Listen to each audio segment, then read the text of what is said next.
at it, let's review some of the garbage that was the VAR Match Week A little bit of 23 a rough week in week. review.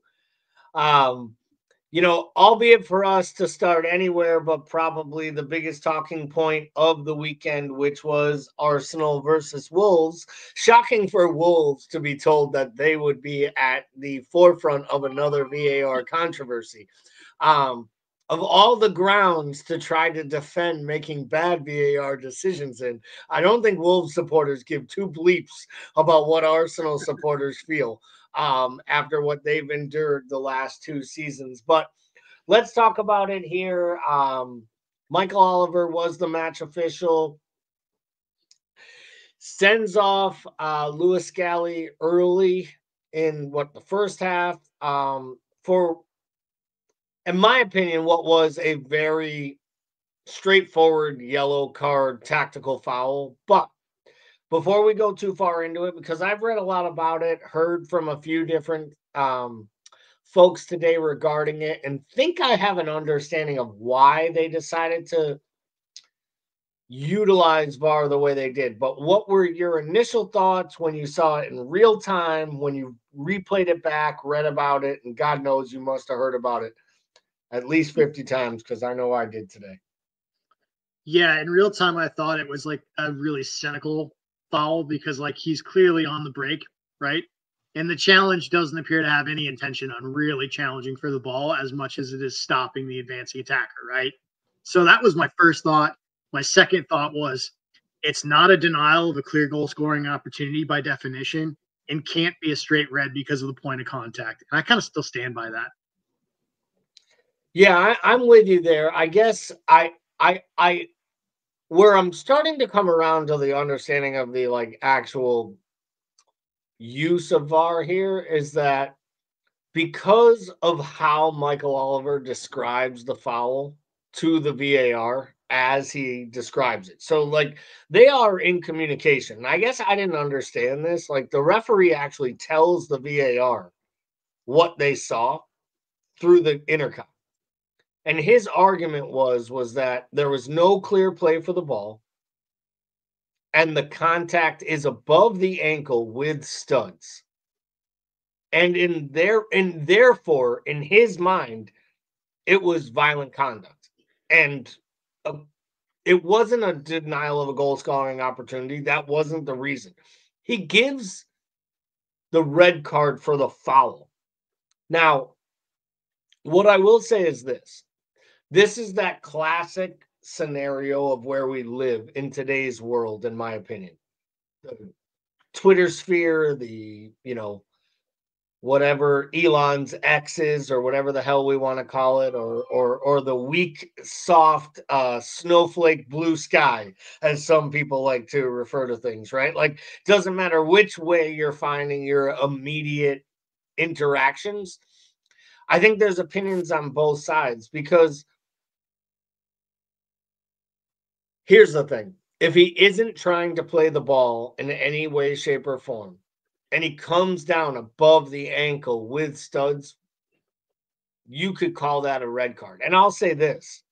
For all the people out there saying this is I saw one pundit, I think it was Paul Merson, shocking, the Arsenal supporter, call it the worst call in Premier League history. Like the most egregiously bad call in Premier League history. I will argue right now, and I'll raise my hand as a Liverpool supporter and show my unbias. That's not as bad as the penalty that was awarded to West Ham by VAR. Yeah, I'm with you. I get it. I still think if we see the still of it, like the still of this shot, I don't think that's like. I still think it's a yellow, just so we're clear. Because the point of contact to me is like, is it above the ankle? I think it's right around that area. I wouldn't say it's clearly above the ankle, considering that the point of contact on that foot, the foot's planted on the ground. So there's nowhere else that you're going to land unless you're right on top of the toe, right? Like if you make any kind of like contact with that player, it's going to be around where his ankle is on because his ankle's on the ground. Like, and I just didn't think, I think in the scope of this thing, like to me, if you're calling that a straight red and you have players like Lisandro Martinez that leave both feet, like throughout matches. Like I just think I don't understand. Like to me, it was a yellow. Like I just don't think I don't know how you call that a straight red. If you're calling it a straight red, then we're getting a lot of reds in matches, in my opinion. Well, and this is where I come back to. I guess my the juxtaposed position, or kind of the flip side of it is we talk constantly during this segment about wanting officials to referee the match that they see and what they see on the pitch. He was feet away. He felt like there was a violent act in that instance. I also think part of it is the fact that it is Arsenal, and Arsenal has been so boisterous all year long, and I think they've been in the refs' ears and they've been telling people that they're agreed.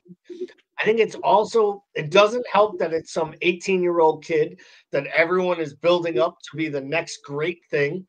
He was screaming at a match official from 3 feet away before the card even came out. He was already yelling like he didn't commit the foul. And I think it pissed off Oliver, to be real. Do you think we talk about process? Do you think any of it has to do with the fact of you're calling Michael Oliver over to take a second look at a monitor, knowing full well Oliver's stance on having to go review stuff at a monitor? He's been very vocal about not wanting to do that.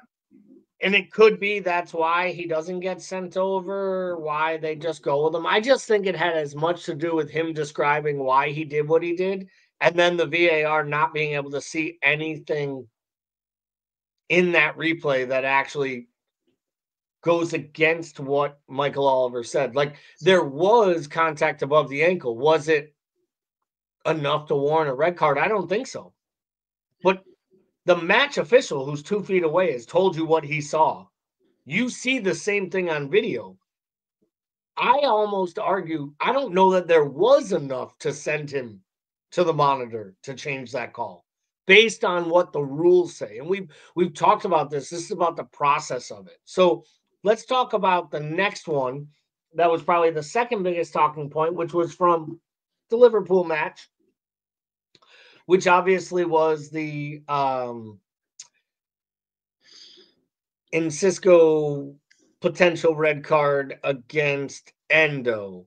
I don't remember what your stance was in our Discord chat, because by that point of the match, we had already shorted up and shut this thing down. So, brand new player, young player, happens to be a striker, not a defender or a destroyer. Gets a little egregious, goes a little high. Where do you come into this one? Should that have been a straight red? Were you okay with how the referees handled that?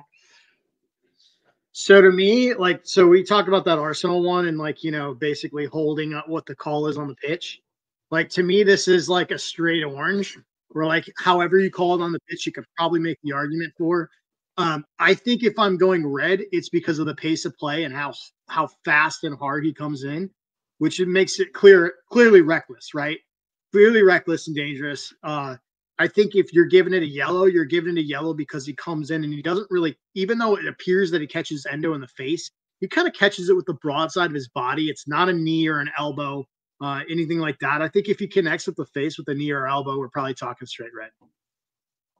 I don't think there was intent in it. I didn't have a problem with there not being a red card there. I also think the player immediately shows contrition, like immediately. Yeah. He knows he's in trouble. And I do think this is what I don't love, but we ask these referees to be like real people and put themselves in the moment. Mm-hmm.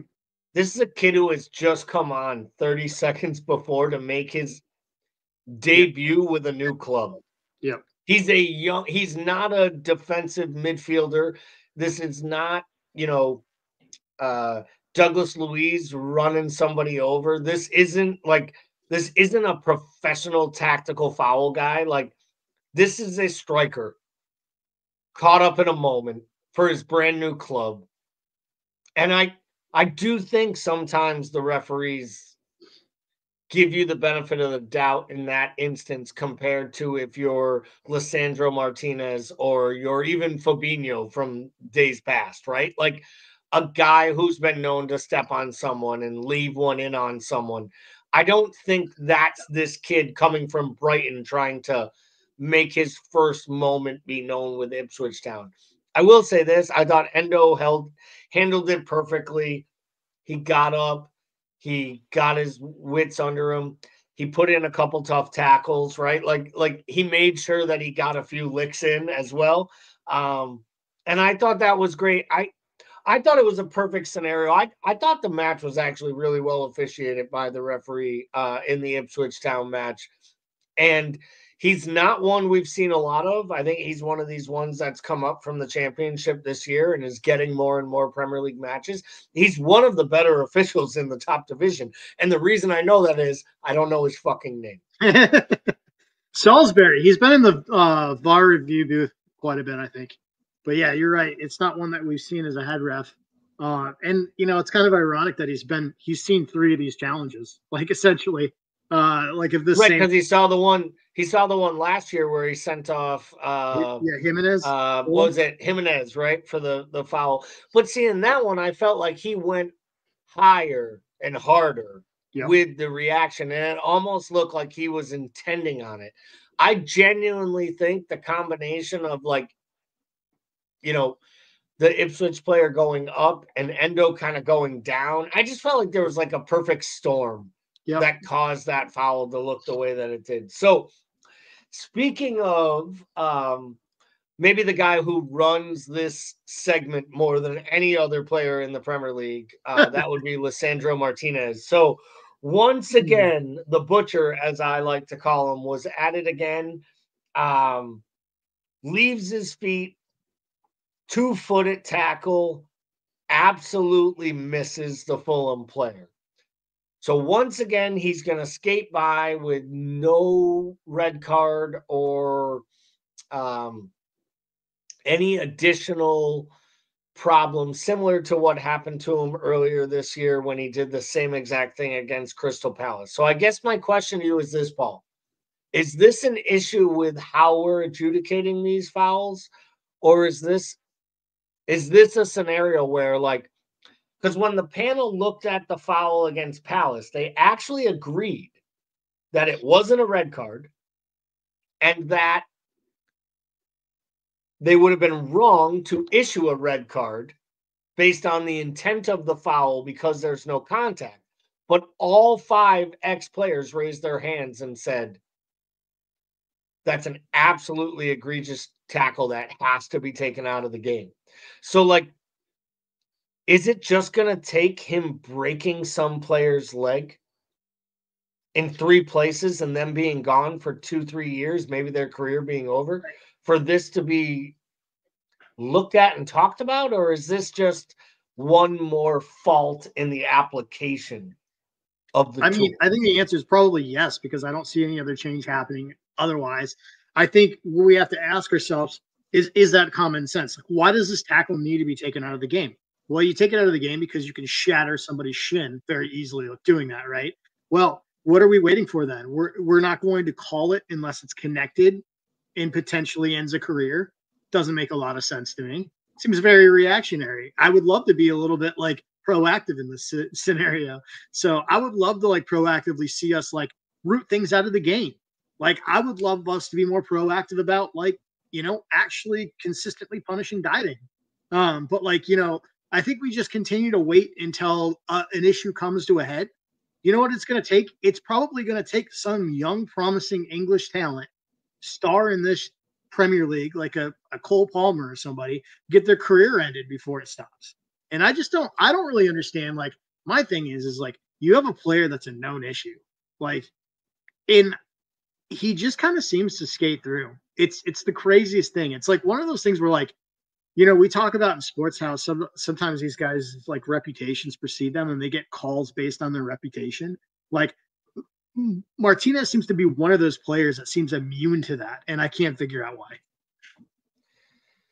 So last but not least, let's talk here about the Brentford match with Crystal Palace. the Emblemo penalty, the retake. So just a craziness. Like, this is one of these letter of the law, also like kind of unfortunate. So for those of you who don't know, Crystal Palace was adjudged to have conceded a penalty. I think it was LaCroix took down one of the Brentford players in the box, and Buemo steps up, takes the penalty, misses the penalty, hits the post,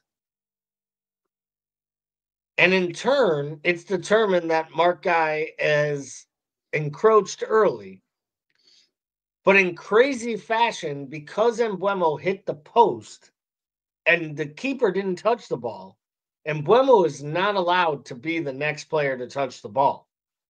So by Embuemo touching the ball, he in turn creates an illegal play, but because they determined that one of the Brentford players is behind him and might have made contact had he not touched it, yet he did, the Mark Guy encroachment comes into play, and therefore the shot has to be retaken. First off, how do we get past these encroachment calls, or like how do they change? Do we move people 5 more yards back to make sure that, because to be honest, I feel like there's encroachment on every single penalty that's taken. Sure. This is Yet like only the ones we want to redo get redone. Like this to me felt like the worst use of VAR in a long time. Yeah, it kind of feels like you know, when it's called on somebody taking a free throw.